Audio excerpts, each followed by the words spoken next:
Deste lado tudo é provisório, do outro lado tudo é definitivo. Deste lado a morte é uma inimiga, do outro lado a morte está perdida. Deste lado está a herança de Adão, do outro lado está a herança do Cristo ressurreto. Deste lado há o cansaço da corrida, do outro lado há a consumação da vitória. A pergunta é: o que há do outro lado? 1 Coríntios, o capítulo 15, nessa noite eu quero falar com vocês sobre o outro lado. Do outro lado, o que nos aguarda do outro lado dessa vida? 1 Coríntios, capítulo 15, nós vamos ler a partir do versículo 17. Uma vez mais, 1 Coríntios 15, a partir do versículo 17, diz assim a santa palavra de Deus: e se Cristo não ressuscitou, é vã a vossa fé, e ainda permaneceis nos vossos pecados.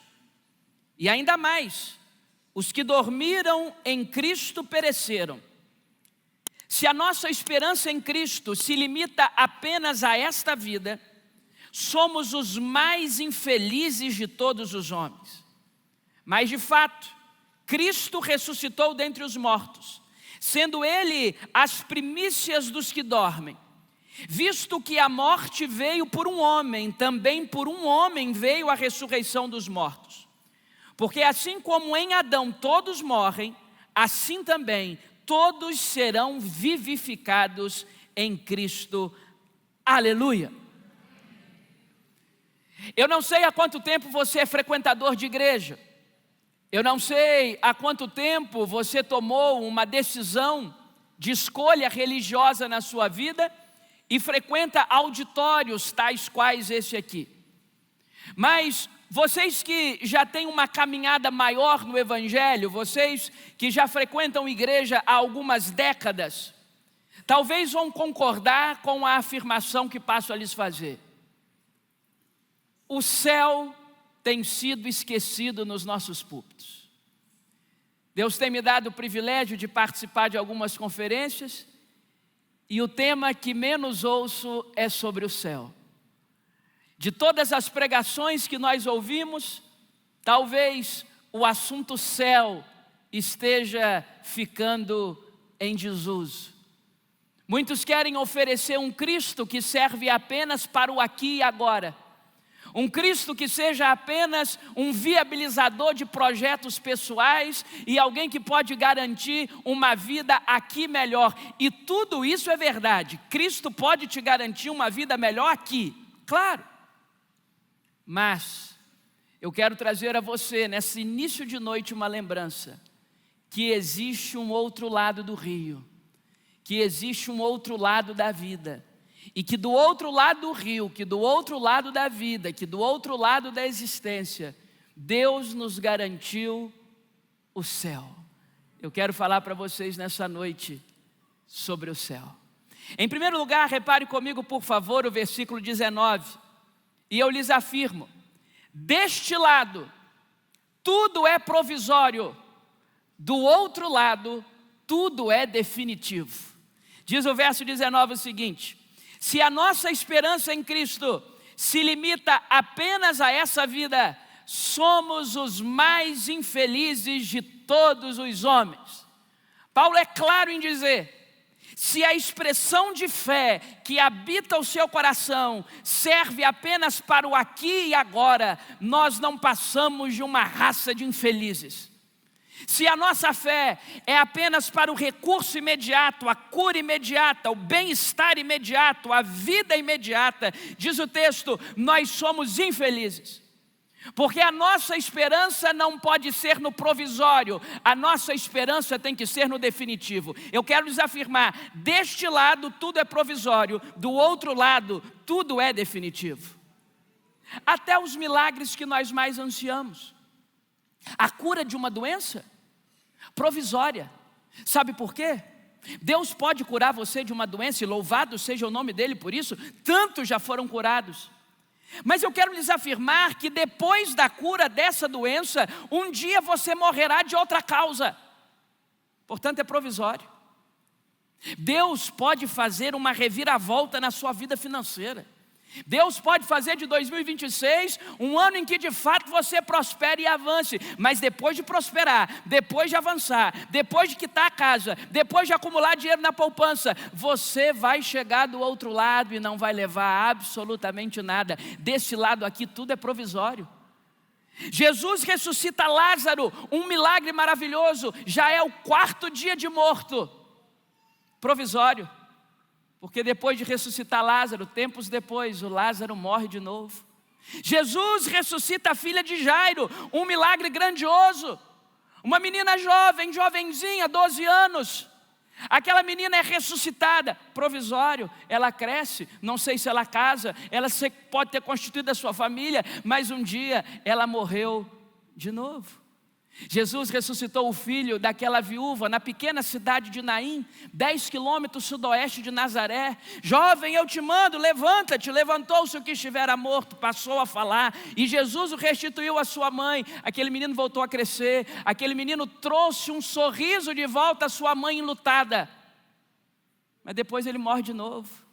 Tudo do lado de cá é provisório. As coisas só são definitivas da nossa vida do lado de lá. Dessa margem do rio, deste lado da existência, não há absolutamente nada que não seja provisório. Eu creio que Deus criou o casamento para sempre. Eu creio que se há algo que beira o definitivo nessa vida é a união de um homem com uma mulher, mas o marido ou a mulher vai morrer. Uma hora o outro morre. Quantos viúvos nós temos? Quantas viúvas nós temos? A vida deste lado do rio é absolutamente provisória, mas do outro lado é definitivo. Em segundo lugar, observe comigo o versículo 21. Deste lado, a morte é uma inimiga. Do outro lado, a morte está perdida. Diz assim o verso 21, visto que a morte veio por um homem, também por um homem veio a ressurreição dos mortos. O que Paulo está nos ensinando? Nesse mesmo capítulo 15, no verso 26, Paulo dá talvez uma das melhores definições sobre a morte na vida. Diz o Paulo, no verso 26 desse capítulo, que a morte é a última inimiga a ser derrotada. Não dá para florear a morte. Não dá para dizer que a morte é uma coisa abençoada. Não, a morte é uma inimiga. Deus não nos criou para a morte. A morte passou a fazer parte da agenda humana por causa do pecado. Então diz o texto que por um homem, o seu nome é Adão, a morte foi introduzida no nosso modo de viver. Então não há nada de bonito na morte. Nós consolamos as pessoas que perderam os seus entes amados com aquilo que é definitivo do outro lado, mas deste lado é dor, deste lado é lágrima, deste lado é sofrimento, deste lado é saudade. Depois da morte de alguém que nós amamos, a nossa vida nunca mais é a mesma. Podemos ter bons momentos de consolo. O Espírito pode nos abraçar e transformar o luto em saudade, mas a morte deixa um rasgo. Nunca mais ele ou ela assentar-se-á na mesa conosco. Nunca mais haverá um cafuné, um carinho. A morte é uma inimiga. Paulo está dizendo que de tantos inimigos que a vida apresenta diante de nós, de tantas batalhas, de tantas guerras que nós precisamos lutar todos os dias, no final da nossa caminhada nós enfrentaremos uma última inimiga. O seu nome é a morte. A morte é uma inimiga. Deste lado, a morte vence. Deste lado, a morte é uma inimiga. Mas eu quero lhes afirmar que do outro lado, a morte não tem poder nenhum. Do outro lado, a morte está morta de medo pela presença do Eterno.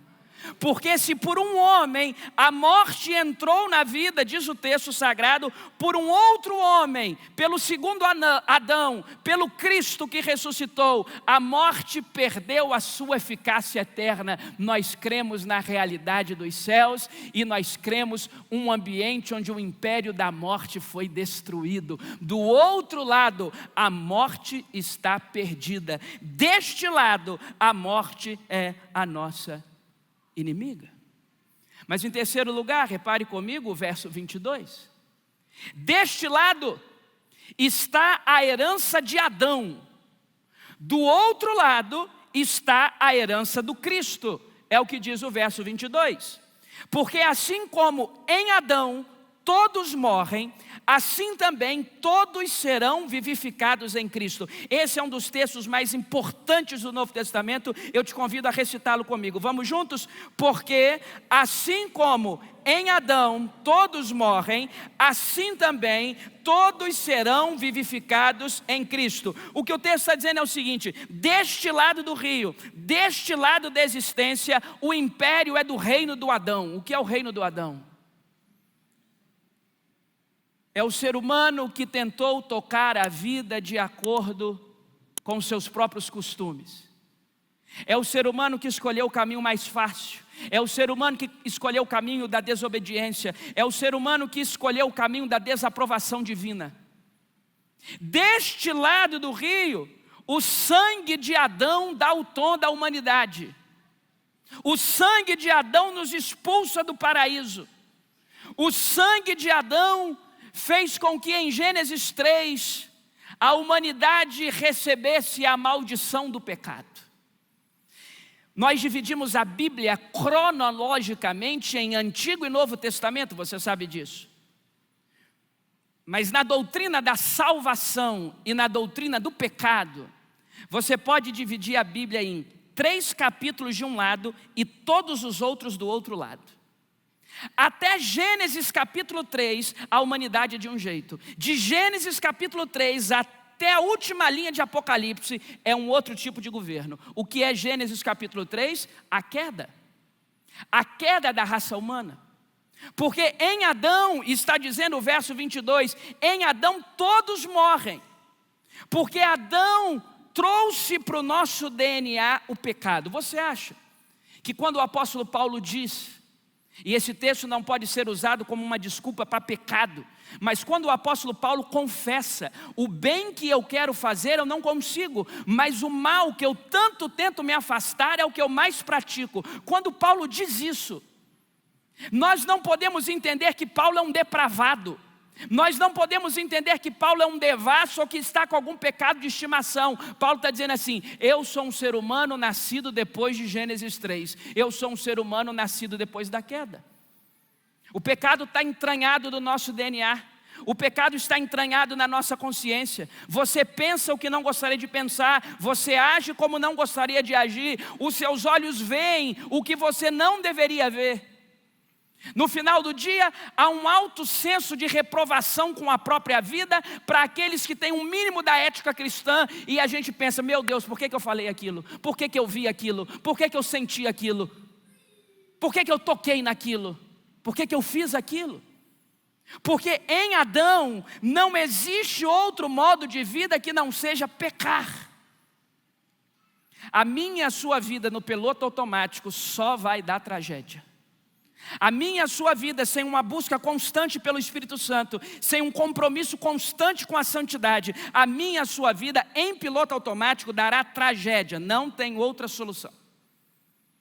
Mas o que o texto diz é que assim como em Adão todos morrem, assim todos serão vivificados em Cristo. Aqui começa o processo de santificação da nossa vida. Aqui começa o processo da morte do Adão que nos habita, para que morrendo o Adão que nos habita, seja vivificada em nós a obra do Cristo ressurreto. Em outras palavras, por que você está vivo? Por que Deus permitiu você viver? A vida precisa ser mais do que nascer, crescer, em alguns casos reproduzir para depois morrer.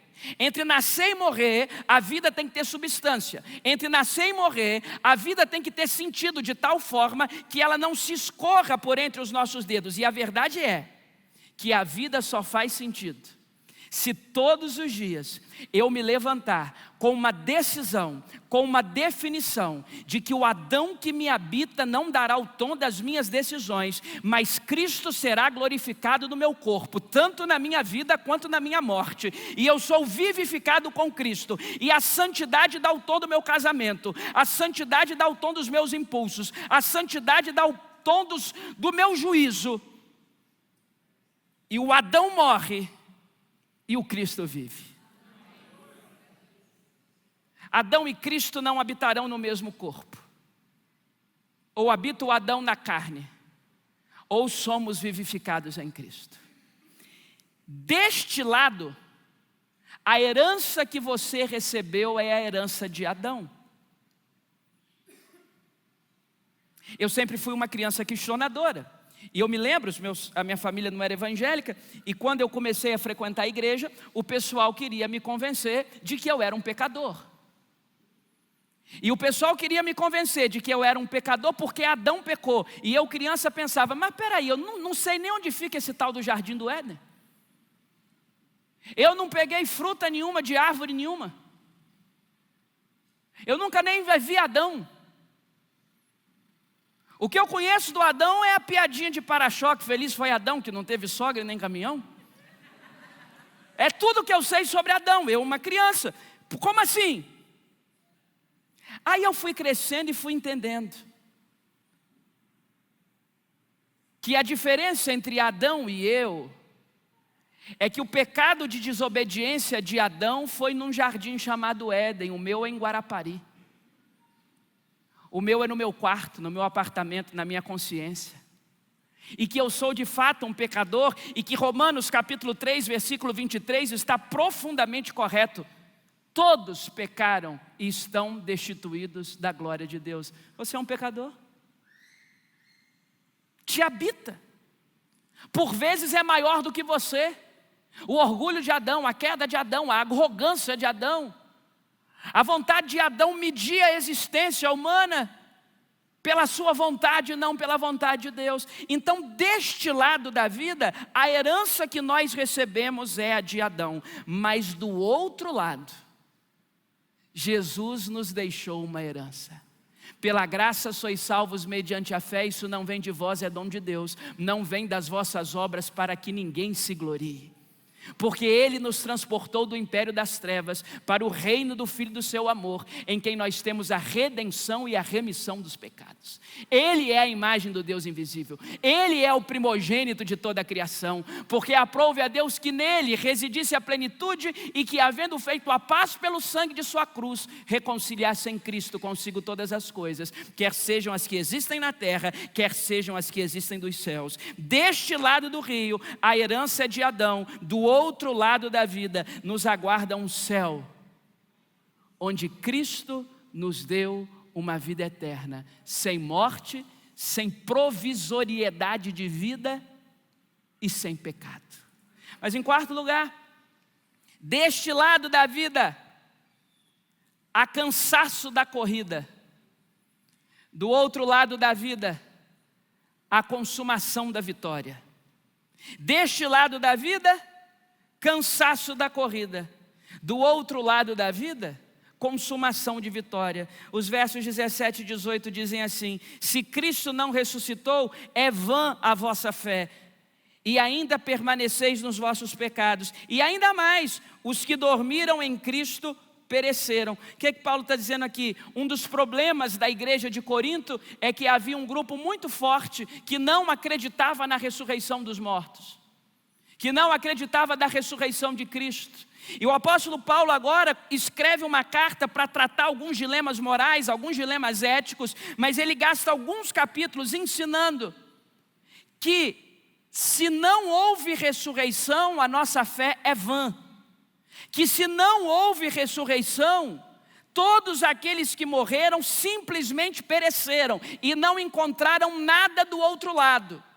viveram a sua vida toda, experimentaram os seus cansaços, lutaram para ter comida na mesa, lutaram para pagar as suas contas, lutaram para manter a sua família, lutaram para serem pessoas honestas. Mas se Cristo não ressuscitou, toda essa luta, todo esse cansaço foi em vão, porque não tem nada do outro lado.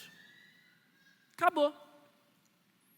Morrerei, me enterrarão, alguns vão chorar, outros já vão mandar o currículo para a primeira igreja. E está morto.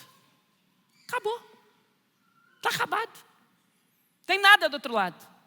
Cristo não ressuscitou. Todos aqueles que morreram, cansaram da corrida e foi tudo em vão. Deste lado, há o cansaço da corrida. Mas do outro lado, já que Cristo ressuscitou, a certeza e convicção de vitória. Aleluia. Deste lado tudo é provisório, do outro lado tudo é definitivo. Deste lado a morte é uma inimiga, do outro lado a morte está perdida. Deste lado está a herança de Adão, do outro lado está a herança do Cristo ressurreto. Deste lado há o cansaço da corrida, do outro lado há a consumação da vitória. A pergunta é: o que há do outro lado? A pergunta é: por que o discurso dos céus, por que a realidade dos céus está tão distante de nós? Será que estamos acostumados muito com o gosto do pão dessa terra e nos esquecemos do gosto do pão dos céus?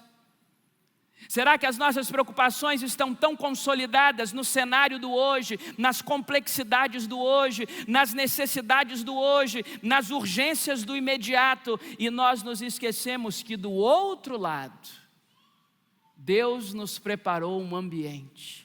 Na casa de meu pai há muitas moradas. Se não fosse assim, eu vou-lhe teria dito: não, mas eu vou preparar lugar para vocês. E onde eu estiver, vocês vão estar também. Aleluia. Por isso eu caminho para concluir nessa noite em Apocalipse 22. Convido você a manejar a sua Bíblia, por gentileza, até Apocalipse capítulo 22. O que há do outro lado? Então, já que há uma diferença deste lado e do outro lado, a pergunta que vem ao nosso coração é: o que existe do outro lado? O que há do outro lado? O que tem do outro lado? O que nos espera do outro lado? E a minha oração ao Espírito Santo, ao ler Apocalipse 22, de 1 a 5 com você, é que você saia daqui dessa noite reanimado com a certeza dos céus. Que você saia daqui dessa noite reapaixonado pela mensagem do Evangelho, que não é apenas para essa vida, mas que é para o outro lado. Existe um céu que te aguarda, existe uma eternidade que te aguarda. Louvado seja o nome de Jesus. O que há do outro lado? Em primeiro lugar, Apocalipse 22, 1. Do outro lado há vida.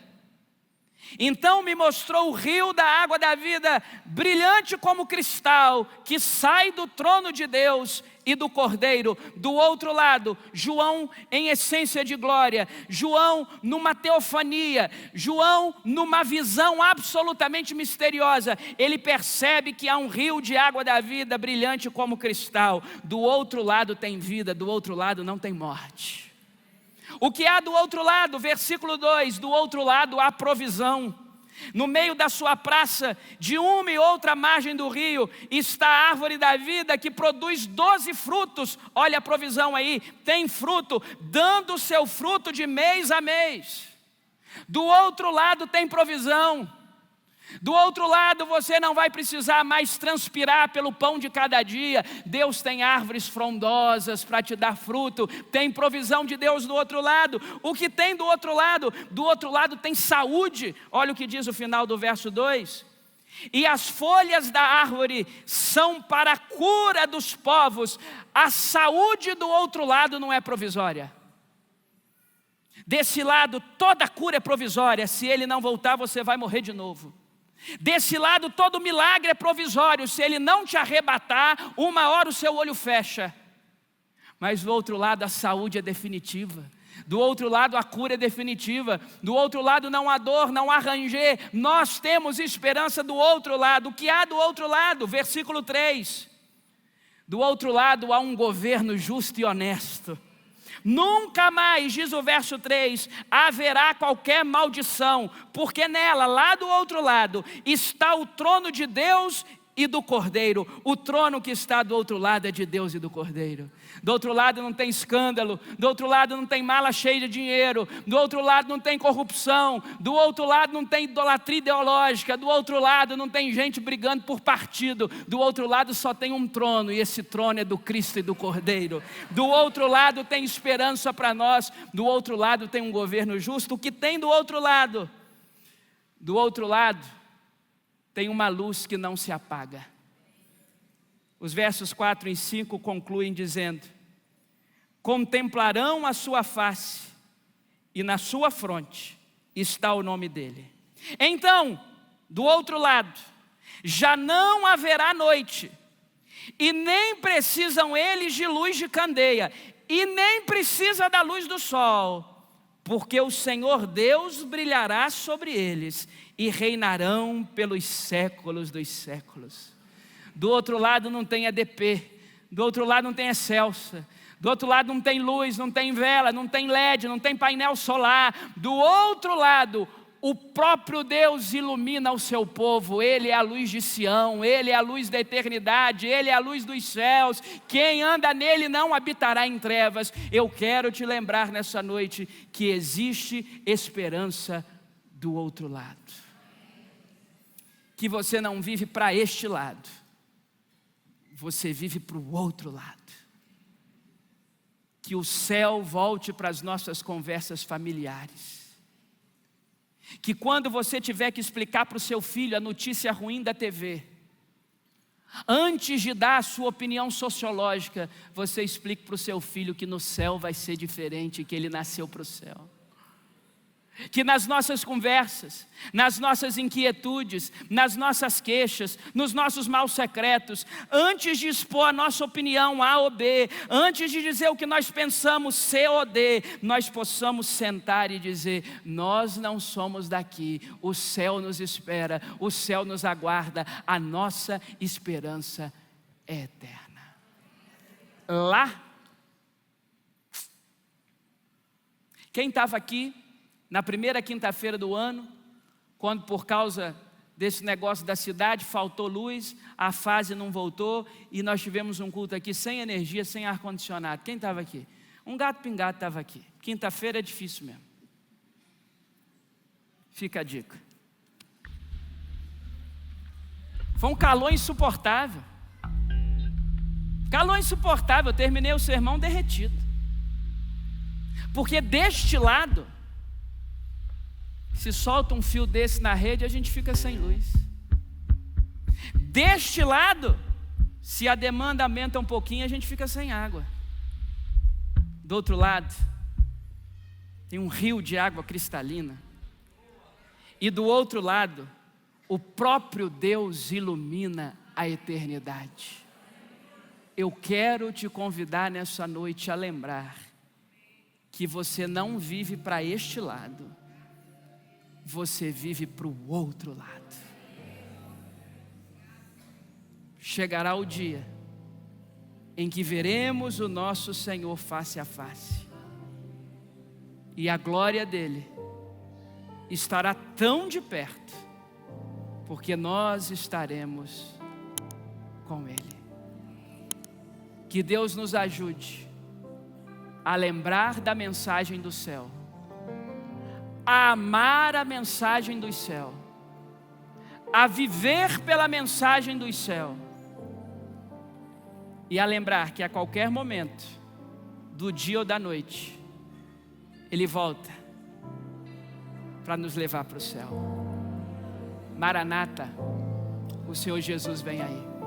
Amém, amém, amém.